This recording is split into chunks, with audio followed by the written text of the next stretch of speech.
Assalomu alaykum hammaga, qadrdonlar. Puli arzon bo'lsin, kvartira o'rniga hovli topib bering degan boyakalarimizga hovli uycha sotilyapti. Darvozaxonadan kirasiz, tevalari yopilgan. Uyimiz xomishda bo'lgan.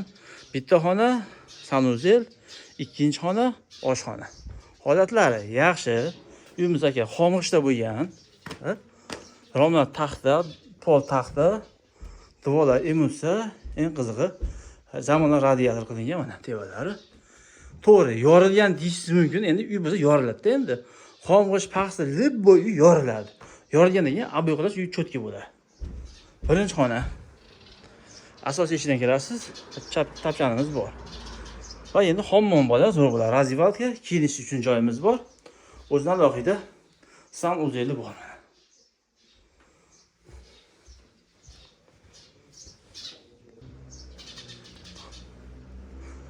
Agar endi buni olasiz, faqat remont qilasiz, tevalarga o'sha to'nkafon qoqtirsangiz, romi taxta ekan. Holatlar yaxshi.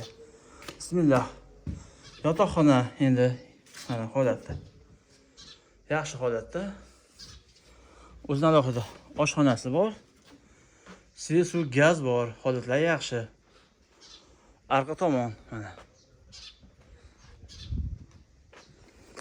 Akalar Farg'ona shahar, Bobur, Chekshora, Mibni oldida 3 sotik 2 xona, oshxona, sanuzel sotilyapti. Shu holatga $39,000 kami bor aka. Shaharda aka 2 xonali yaxshi uy 35,000-40,000 bo'lyapti aka. Endi qo'l aka, arzimaydi arzimaydimi? Aka nima deysiz?